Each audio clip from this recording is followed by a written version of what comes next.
Ah non, on dit oui. Chacun s'en repousse les choses. Bah ouais, c'est sur le plateau. Bonsoir. En fait, je vous présente ce soir De sanctuaire en sanctuaire, von Heiligtum zu Heiligtum, un film réalisé par les Missions Bâloises, ou à l'initiative des Missions Bâloises, en 1928, et qui a tourné un peu en Suisse alémanique d'abord, dans les paroisses, puis en Suisse romande aussi dans les paroisses, notamment pour faire la la propagande, comme l'on disait à l'époque, pour les missions bâloises. C'est un fonds tout à fait important qui est arrivé à la Cinémathèque suisse, ce fonds des missions bâloises, dans lequel il y a une série de films tournés pour la plupart, enfin pour les plus anciens, à la fin des années 20 et au début des années 30, et dont vous avez pu voir déjà un film réalisé par le professeur docteur Tilema, consacré à Bornéo, qui est un des lieux dans lesquels les missions bâloises avaient aussi une mission. Ces films retracent en fait pour la plupart d'abord les mœurs locales, comme on disait, en essayant de présenter des aspects aussi bien liés à l'architecture, à certaines constructions fameuses, et vous allez voir que dans le début du film, c'est effectivement cet aspect qui prédomine aussi, ou qui est présent.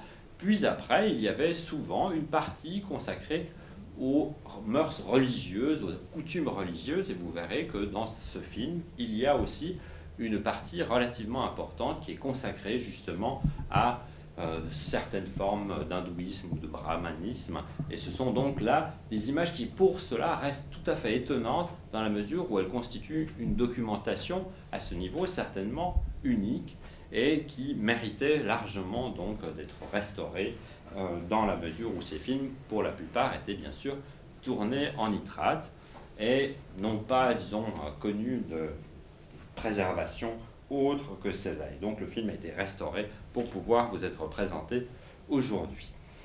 Dans ce corpus des missions bâloises, rappelons juste que les missions bâloises sont fondées en 1815 et elles sont dans la suite de ce mouvement dit de réveil, pendant lequel, justement, on estimait qu'il était important de revitaliser la religion chrétienne, notamment en envoyant des missionnaires un peu partout dans le monde.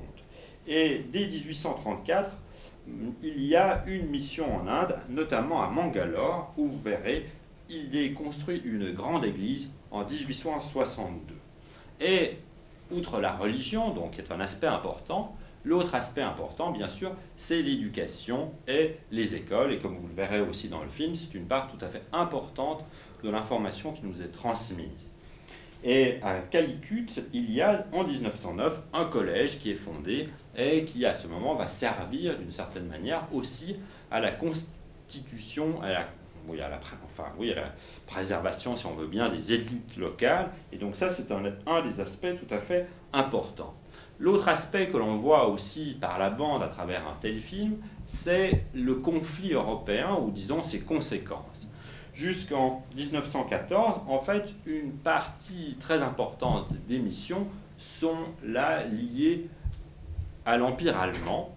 Et la Première Guerre, dans la mesure où ces missionnaires allemands sont tout de suite suspects pour les Anglais, eh bien, on préfère justement leur retirer la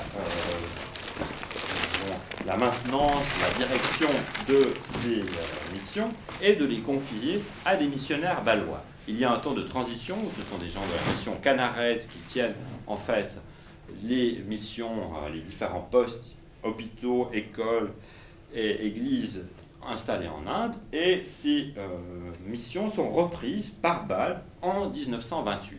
Et c'est justement en 1928 que ce film-là est tourné, et il est tourné suivant une initiative qui reprend, semble-t-il, trois, importants champs missionnaires, qui sont la mission de Bethel et les missions rhénanes, qui s'allient avec Bâle pour justement la production d'un certain nombre de films. Et celui-ci est un des premiers films, justement, importants, réalisés à la demande des missions bâloises. Et donc, il est réalisé par ce Bodelschwingschen Anstalten, dont, semble-t-il, l'opérateur le plus, disons, régulièrement associé à ces titres est un certain Darwitz, Wilhelm Darwitz, dont je ne sais pas grand-chose si ce n'est son nom, mais c'est certainement à lui que l'on doit les images, ou en tout cas, hypothétiquement, c'est ce que l'on peut se poser comme question. Hein. Il faudrait trouver d'autres traces que celles que j'ai eues à disposition pour s'assurer justement du nom, hein, de la responsabilité qu'il aurait eu dans ce filmage-là. Le film, après, est donc, comme je l'ai dit, réalisé donc pour 1928, et il sert à la propagande, comme on disait alors, des missions bâloises. Et pour vous donner une idée justement de la manière dont on le met en scène, dans Le Missionnaire, on trouve en dos de couverture d'un des numéros la remarque suivante. Comment, messieurs les pasteurs, peuvent-ils nous aider ? 1. En renseignant leurs paroissiens sur ce que fait la mission de Bâle. A. Célébrer régulièrement le dimanche des missions. B. Appeler au cours de l'hiver un de nos représentants pour une conférence missionnaire. C. Faire usage de nos projections lumineuses et dès l'automne 1928 de notre premier film missionnaire aux Indes, de sanctuaire en sanctuaire. D. Organiser de temps en temps une fête régionale des missions. Et c'est bien dans ce cadre-là qu'il faut situer le film, et il sert donc ce film largement à réunir des fonds en attestant de ce qui a été fait, et c'est d'une certaine manière le film une démonstration des réalisations de la mission. On trouverait, mais je ne vais pas le développer peut-être plus avant ici, aussi des liens avec des personnalités, notamment la doctoresse Petitpierre, qui nous raconte à ce moment comment est-ce que la vie s'organise dans ces missions. Et l'on voit que, effectivement, un des aspects qui prédomine pour ces missionnaires, c'est le nombre de convertis. Et c'est un de leurs problèmes, si on veut bien, à ce moment, c'est qu'ils estiment ne pas réussir à s'introduire suffisamment dans la société hindoue, qu'ils trouvent à ce moment très fermée, et ils s'opposent généralement, alors pas peut-être de manière tout à fait frontale, mais ils s'opposent quand même au système des castes, dans la mesure où, notamment, par exemple, ils essayaient de recevoir, d'accueillir des patients de toutes les castes possibles, ce qui leur crée d'ailleurs un certain nombre de problèmes, et cela va aussi après se compliquer, notamment avec le début des manifestations auxquelles, bien sûr, Gandhi est la personnalité dominante, et face auxquelles, justement, la mission bâloise est aussi amenée, d'une certaine manière, à se positionner. Elle préfère garder, d'une certaine manière, une forme de neutralité, notamment par rapport à certaines revendications politiques, mais d'un autre côté, elle prend, d'une certaine manière, une position qui est justement le refus de l'ordre traditionnel établi par les castes, qui lui semble justement être compliqué et qui, même par rapport à l'implantation religieuse, est compliqué dans la mesure où la religion chrétienne, à un certain moment, constitue elle aussi une forme de caste dans la société de l'Inde de ce moment. Donc ça, c'est plusieurs aspects qui transparaissent, si on veut bien, par le film, mais qui ne sont pas, disons, directement présents comme cela. On pourra en discuter encore après, dans la mesure où ça me semble pouvoir être une des choses qui est évoquée. Vous allez voir dans ces images un certain nombre d'images qui sont tout à fait impressionnantes, notamment un sacrifice à un moment dans des animaux qui est offert à je ne sais plus maintenant à quelle divinité, mais outre cela, c'est bien sûr donc les champs d'activité de la mission bâloise qui sont retenus. Pour juste clore la question des missions bâloises et de leurs champs, on peut dire qu'il y avait des autres espaces dans lesquels la mission bâloise était active. C'est en Afrique, où en Côte d'Or, il y a effectivement une mission. C'est un des autres, semble-t-il, il y a eu un autre film, mais celui-là, je ne crois pas qu'il fasse partie des collections. On ne l'a pas retrouvé dans les collections de la Cinémathèque. Mais il y a par contre un film, et nous l'avions passé dans une des précédentes sorties du labo, consacré à Bornéo. Et il y a encore un film qui n'est pas passé, qui est consacré à la Chine, et qui, lui, est tout à fait original dans la mesure où il constitue une sorte de fiction autour de une personne, Yulan, une jeune fille chinoise qui est éduquée dans justement une des missions. Et c'est donc un peu ces différents secteurs qui seraient, ou ces différents endroits qui seraient justement couverts par ces films produits à la fin des années 20 et au début des années 30 par l'émission bâloise. Donc voilà, je répondrai volontiers à toutes vos questions et on pourra discuter un peu du film à l'issue de la séance. Et je voudrais surtout remercier Enrico Camponovo de nous avoir proposé un accompagnement avec le film et je me réjouis de vous entendre. Voilà, bonne séance.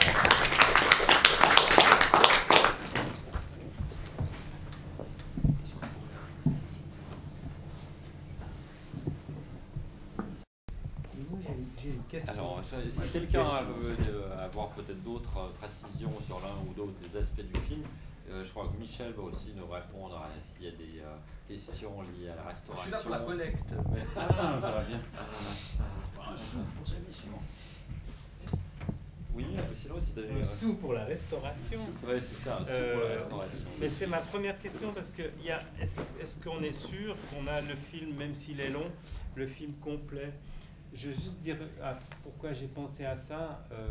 Bon, il y a une première question, c'est sur les intertitres, puisqu'il y a certains intertitres que vous avez reconstitués ou copiés d'une liste ou je ne sais pas quoi.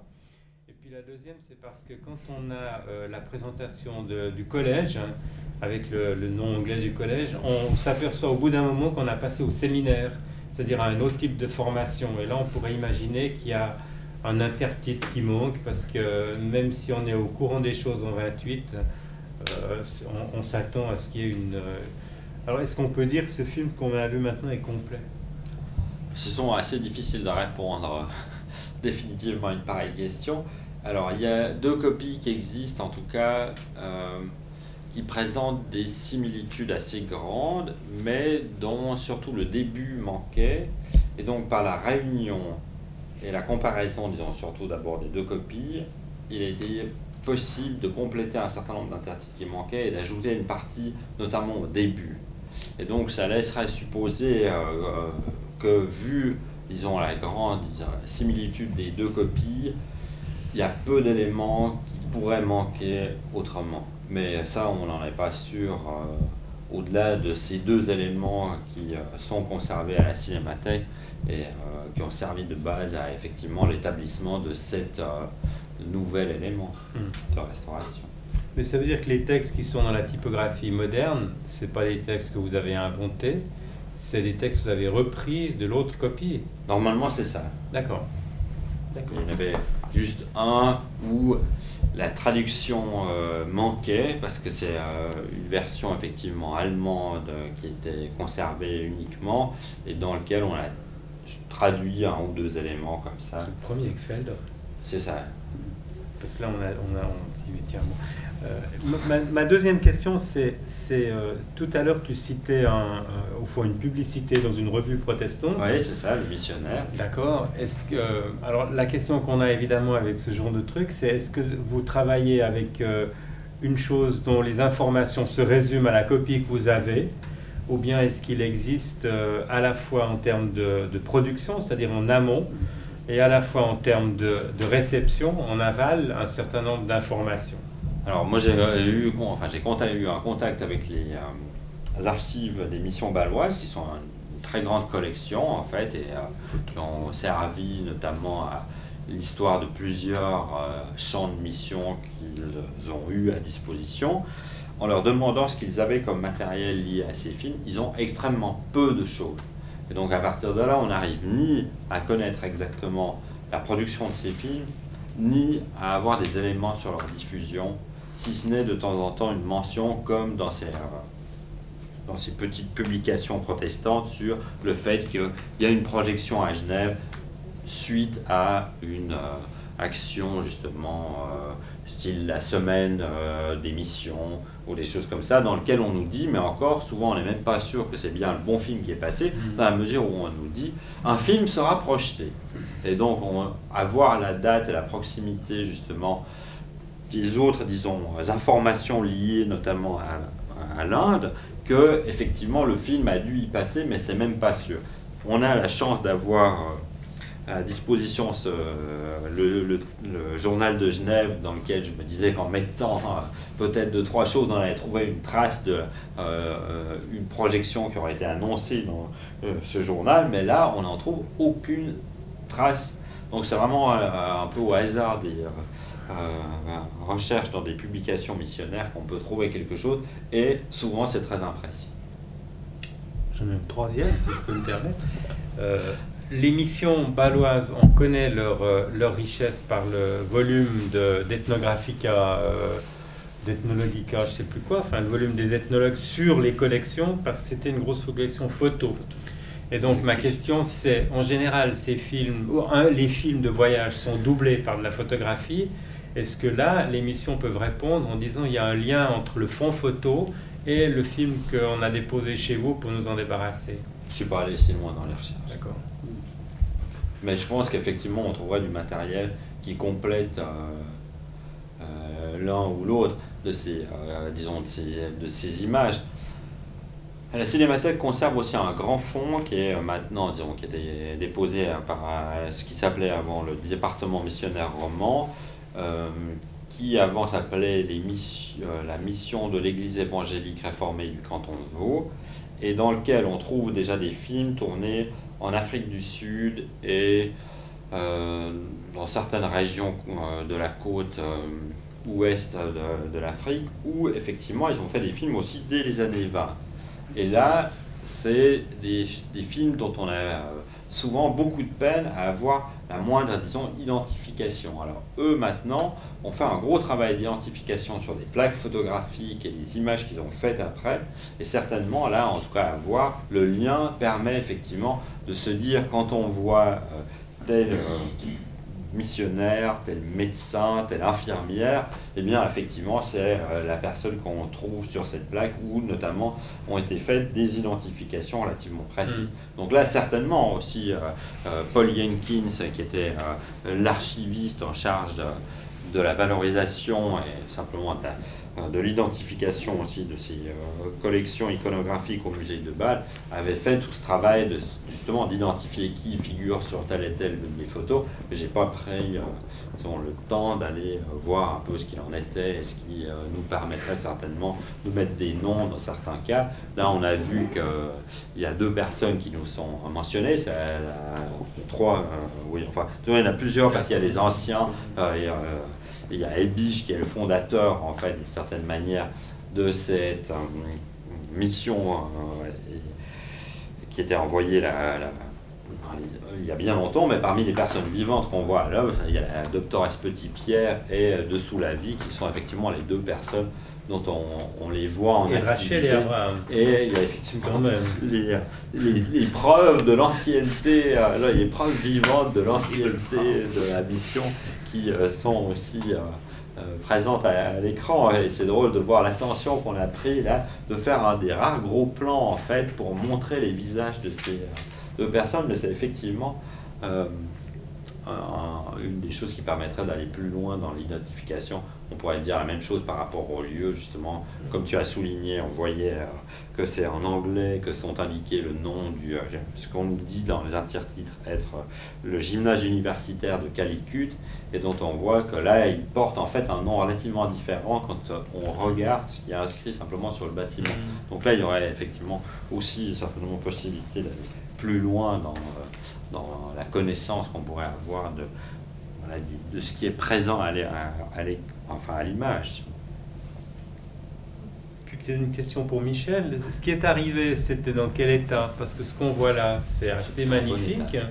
Il y a un travail d'opérateur tout à fait professionnel, en tout cas à l'échelle des films de ce type-là à la période. Mais il y a peu de rayes, donc est-ce qu'il y a eu un gros travail de restauration, enfin de réhabilitation du matériel, ou est-ce que les Bâlois avaient conservé des copies qui étaient des copies de non-usage? L'histoire des copies, ça c'est difficile à remonter, hein, mais effectivement là on a eu de la chance, plutôt que... C'est vrai qu'en regardant plusieurs, disons, des copies des missions bâloises, j'étais surpris plutôt par leur bonne conservation matérielle, alors qu'on a de la peine à penser que disons que ce ne soient pas des copies d'usage qui soient arrivées à la cinémathèque, mais ça on n'en a aucune idée. L'histoire des copies, c'est toujours le mystère, malheureusement, le plus absolu. Mais c'est vrai que physiquement, et celles-là, et celles qui ont servi à la restauration, soit de Yulan, soit de le film tourné à Bornéo par Tilema, les trois là, et il y en a encore un autre qui va bientôt normalement pouvoir être restauré, qui est tourné en Palestine, les quatre là présentent des qualités d'image qui sont effectivement plutôt bonnes, et d'après ce que Carole nous avait dit aussi par rapport au film des missions protestantes lausannoises, on est surpris aussi de voir avec quel soin on a même inséré des teintages par moment, de manière à justement permettre que ce soit le plus, disons, conforme aux habitudes des spectateurs qui voyaient ces images documentaires à ce moment dans les paroisses. Et ça, c'est effectivement une chose qui est plutôt surprenante, parce qu'on s'attendrait à trouver autre chose, mais en fait, non, on voit qu'on a une attention à demander à des opérateurs qui sont qualifiés. Ça, c'est une des évidences une des choses qu'on pourrait souligner par rapport au travail visible. Ça s'appelait comment j'ai pas compris le nom du... Le nom de cet opérateur, mais j'en ai... Comment c'est? C'est Willem Darwitz. Darwitz, D-A-C-H-W-I-Z. Voilà, c'est ça. C'est dans un livre qui s'appelle Kirche und Film, qui avait été fait par un chercheur allemand du nom Schmidt. Lui donne comme nom de l'opérateur qui est associé d'habitude à la Filmstelle de Bethel ce nom, mais j'ai aucune preuve matérielle que c'est bien lui qui a tourné ce film-là, dans la mesure où on n'a aucune indication précise ailleurs qui confirmerait cela. Simplement, je peux faire l'hypothèse que vu que c'est lui qui d'habitude est envoyé par la mission de Bethel pour tourner des images ailleurs dans le monde, que c'est peut-être lui, mais j'en sais rien de plus. C'est vraiment un point d'interrogation, donc c'est pour ça qu'on n'a pas voulu, par exemple, le mettre dans les indications qu'on a ajoutées à l'avant. On est sûr, par contre, que c'est le Bodelschwingschen Anstalten qui est à la base de la production de ce film, mais par contre, l'opérateur, on n'en a pas du tout de certitude, et donc c'est un des points d'interrogation, c'est peut-être celui-ci, mais on n'en a pas du tout de confirmation.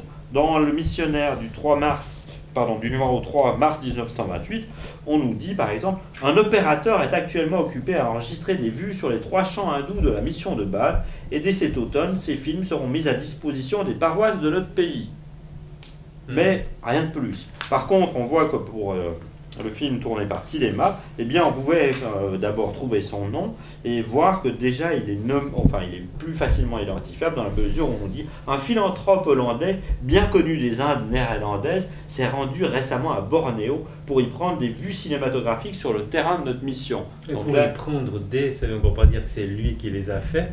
Ben là, ça peut vouloir dire qu'il quand a... même. Après, il raconte en plus les tournages, donc effectivement, il n'y a pas trop de doute. Mais par contre, pour ces images tournées en Inde, là, moi j'y mets encore un grand point d'interrogation. Moi j'ai juste une question encore, c'est à propos de Bâle. Oui. J'ai relu récemment ce que Roland Cosandé a écrit à propos de l'abbé Joie, dans Domitor, etc. Est-ce que, je parle d'une façon générale, c'est pas un rapport direct avec le film qu'on vient de voir, mais je veux dire, il y a un état d'esprit, d'après ce que j'ai constaté, de Bâle, de 1910 à 1930, il y a eu aussi EOS Film, par exemple, mais ça c'est autre chose. Est-ce qu'on peut parler d'une sorte d'esprit assez écuménique d'ailleurs? Bon, ici c'est plutôt protestant, mais bâlois, quant à par exemple, bon, Joie, l'abbé Joie, il était jésuite, et puis c'était plutôt un collectionneur de films, et puis bien avant. Mais aussi, en l'occurrence, est-ce qu'on peut parler d'un état d'esprit bâlois? Parce qu'il y a eu d'autres films qu'on vous êtes en train de redécouvrir d'ailleurs, vers 1910, 20, 30, peut-être jusqu'à la guerre, ou comme ça. Est-ce qu'on peut parler d'une façon générale, assez vague, ce que je dis, je suis d'accord, mais Bâle a joué un rôle dans une sorte... Je ne parle pas d'apostolat, sauf à la fin du film, où ils sont un petit peu, je constate, optimiste, bon, plutôt évangélique, c'est une simple constatation. Hein. Est-ce qu'on peut dire qu'il y a eu un état d'esprit bâlois, puisqu'il y a eu aussi l'abbé Joie, mais bien avant, vers 1900-1910? Parce qu'il y a eu d'autres films, un peu, aussi, à cette époque, là-bas. Tu veux que je réponde? Oui, tu peux. Non, mais je relis à fond l'abbé Joie. D'abord, je pense que la notion d'esprit ou comme ça, non, elle est vague, elle est nébuleuse. J'arrive pas à y réfléchir par rapport à ça. Il se trouve que le hasard de l'histoire fait qu'on peut aujourd'hui additionner un certain nombre de choses qui sont liées à Bâle.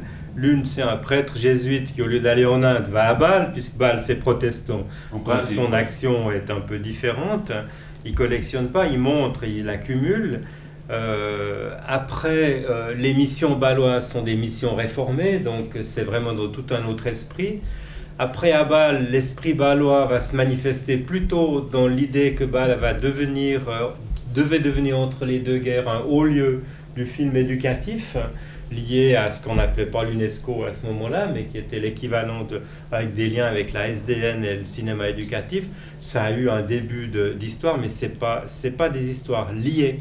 Parce qu'on pourrait ajouter dans le corpus que tu mentionnes, il y a évidemment les protestants vaudois au Romont, il y a les protestants bâlois, il y a les fribourgeois qui ont aussi utilisé le cinéma, il y a une collection à la cinémathèque de A7A qui est liée à la Belgique via Fribourg et le Valais, qui sont des films utilisés par des prêtres qui ont aussi des sujets liés aux missions, mais aussi d'autres choses. Ça veut simplement dire que tout le monde s'emparait du cinéma sans qu'il y ait des esprits localisables qui participent de ça, mais simplement parce que c'est un moyen qu'on estime être moderne et efficace pour montrer ce qu'on a vu tout à l'heure. Alors il n'y a pas de... Dans ce point de vue-là, c'est la seule réponse qu'on puisse apporter, parce qu'il n'y a pas de logique interne à ce patchwork. C'est comme ça que je répondrai. Je crois que ça tient debout. On va ajouter Adam et Spicher comme Spicer. Non, parce que alors justement, ce qui est intéressant là, c'est que moi je croyais que je venais voir un film de voyage. Non. Et je rentre dans ce film pendant 2 ou 3 parties et je suis absolument dans le film de voyage avec un accent particulier, parce que je me dis, mais tiens, on ne nous montre pas les pratiques religieuses, on nous montre l'antiquité de la religion. Comme si c'était sur ce substrat qu'on allait faire quelque chose, mais comme si on nous montrait des temples grecs.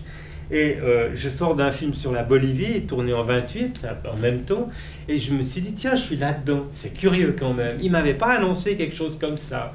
Donc, quand ça va commencer? Et effectivement, à partir d'un moment, ça bascule. Donc, ça appartient, et ça, c'est aussi une forme de réponse qu'on peut donner par rapport à la nature de ce cinéma-là.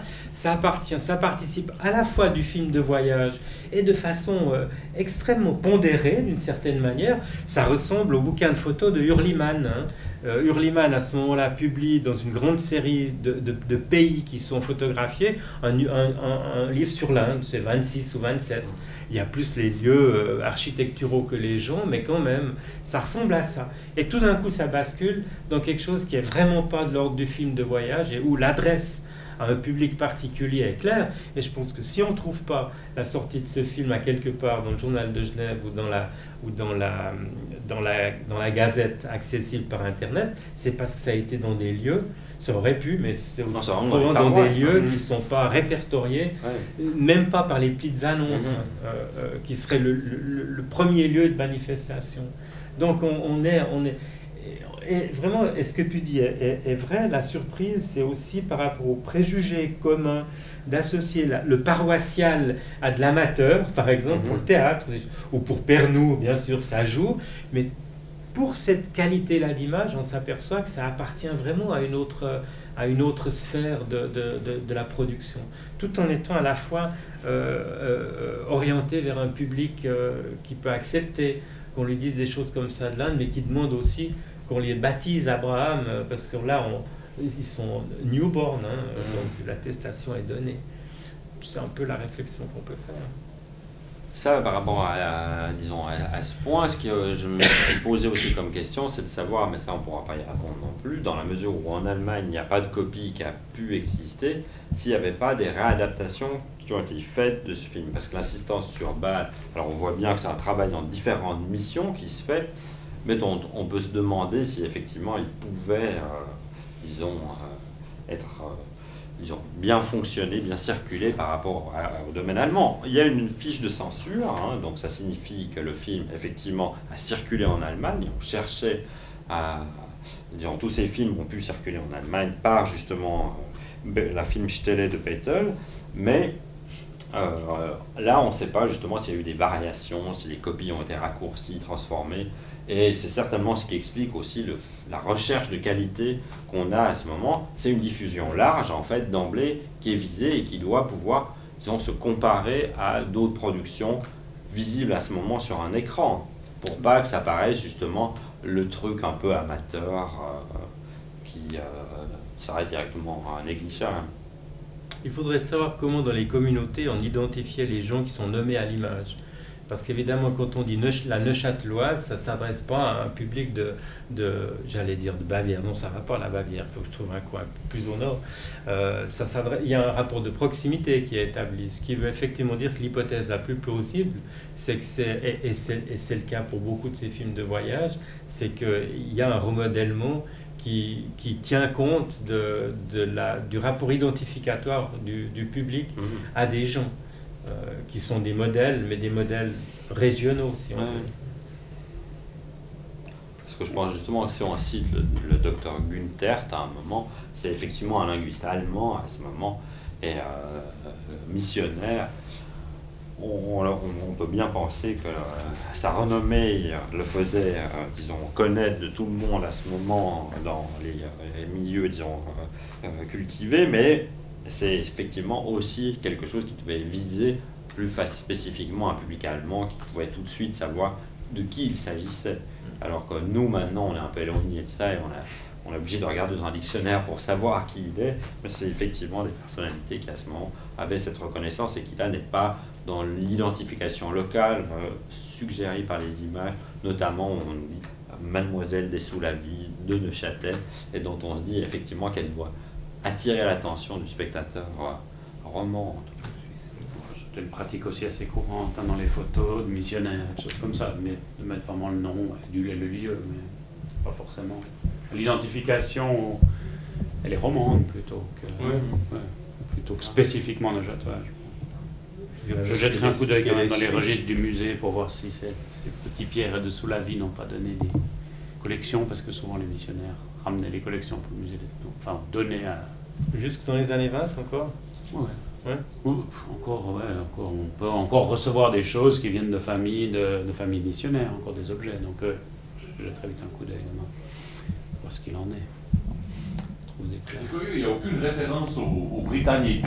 Je dis ça comme ça, je constate qui étaient en fait encore, je crois, des colonisateurs. Ouais, la langue véhiculaire, ou comme on dit vernaculaire, était beaucoup plus l'anglais jusqu'en 48. Au début, il est indiqué en anglais. Il est indiqué en anglais, effectivement. Là, ce qu'on gomme d'une certaine manière, c'est plutôt le fait que la raison qui fait que les missions bâloises sont aussi fortes dans toute cette région de l'Inde, c'est qu'en fait, ils reprennent les missions allemandes. Les missions allemandes, suite au traité de Versailles, ne peuvent plus être des missions allemandes. On dit, ok, la fin de l'Empire allemand, ça signifie aussi que les dirigeants des missions ne sont plus des ressortissants allemands. Et donc, c'est pour ça, à ce moment, qu'on envoie un certain nombre de missionnaires bâlois pour diriger, par exemple, cette école à Calicut ou certains des hôpitaux comme ça, parce qu'on veut justement profiter de cette neutralité, alors même pourtant que Bâle, à ce moment, avait un lien étroit avec les missions de Rhénanie et l'autre mission donc, de Bethel, qui sont les deux postes importants en Allemagne pour le développement missionnaire. Et donc Bâle, comme ça, c'est un peu la possibilité de continuer à faire des choses, mais tout en étant sous une étiquette helvétique et donc neutre. Donc en fait, sur le concept de... juste pour une autre question, sur le contexte de réception des films, donc là, on n'en sait pas on n'en sait rien du tout. Rien du tout. On ne sait même pas combien était la durée de l'exploitation. Jusqu'à quand ils ont traîné ce film dans les paroisses. Souvent c'est assez long. Hein. C'est long. Moi je me suis arrêté, disons, je sais plus, en 33 ou comme ça, et j'ai trouvé encore la trace, mais c'est jamais précisé suffisamment clairement le titre du film pour qu'on soit sûr. On nous dit des images sur les Indes sont passées à l'issue de l'Assemblée telle et telle. Et donc là on se dit, ça doit peut-être être ce film, parce qu'il n'y en a pas d'autres dont on ait mention ou connaissance à ce moment, mais c'est toujours par hypothèse. Quoi. D'accord. Et puis On si c'est à l'issue de l'Assemblée, c'est pas 1h30. Oui, c'est ça, on a passé qu'un an. Donc, qu'est-ce qu'on a montré? Oui, ça c'est impossible de Il y a savoir. des précisions, C'est ça. parce qu'il y a ces deux dames, voilà. Justement, souvent, s'il y a quelqu'un, il faudrait En regardant consulter, dans ouais. l'impartial. En impart. Il a fait Bagdad, peut-être, on peut trouver des... Ouais.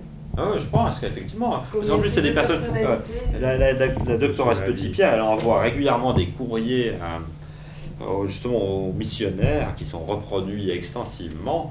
Et donc, il y a de fortes chances aussi que dans les journaux locaux, on ait pu trouver justement des comptes rendus, notamment aussi quand il y a des événements politiques, quand il y a le début des grandes marches pour protester contre l'impôt sur le sel. C'est des choses dont on parle dans les journaux et on essaye de demander aussi à des personnes qui sont sur place, mais qu'est-ce que ça signifie? Et on peut être quasiment assuré que c'est des personnes qui vont s'exprimer à ce moment sur ce qui se passe dans ces années-là, en fait. C'est juste quelques années après. D'ailleurs, les images du tissage, c'est assez curieux. On se demande est-ce qu'il faudrait historiquement se demander ce que représente un accent mis sur le tissage, justement, à ce moment-là. Parce que Gandhi avait déjà commencé. Donc... il fallait que chacun se remette à tisser son propre fil pour éviter justement l'achat aux colons anglais, en gros. Donc effectivement, là, de voir, c'est un grand métier à tisser, ça pose effectivement directement cette question de se dire, est-ce qu'il y a une forme d'indépendance qui était promue ou non par la nation? Elle est aussi exprimée vaguement dans la reprise en main de la paroisse par les gens eux-mêmes. Ce discours très clair que poser et dire maintenant on va vous laisser prendre en main. Et qui est impressionnant parce que quand on voit l'image de toutes les installations, ça c'est énorme, hein, c'est assez C'est une grosse industrie. C'était mis en place par les Allemands, ça. C'était pas des Balois. Les tuiles. Parce qu'après ils disent que ça porte loin le nom de Bâle, mais en fait c'est les Allemands qui ont construit, puis les Balois qui ont mis Bâle dessus. Il y a un intertitre marrant où en français on ne traduit pas Intouchable, mais en allemand on le traduit. C'est le seul endroit où on parle de ce que tu évoquais, mais où c'est pas exprimé de façon claire en français, mais c'est exprimé de façon assez claire en allemand. Les versets ne sont pas les mêmes, d'ailleurs. Les versets, ils changent les citations, ils changent les sources. Justement, le laisser à venir à moi les petits-enfants, ils changent. Je ne sais pas pourquoi il y a eu cette sélection. Et ça dépend comment ils travaillent, les petits-enfants. Bon, merci beaucoup. Bien, merci. Merci.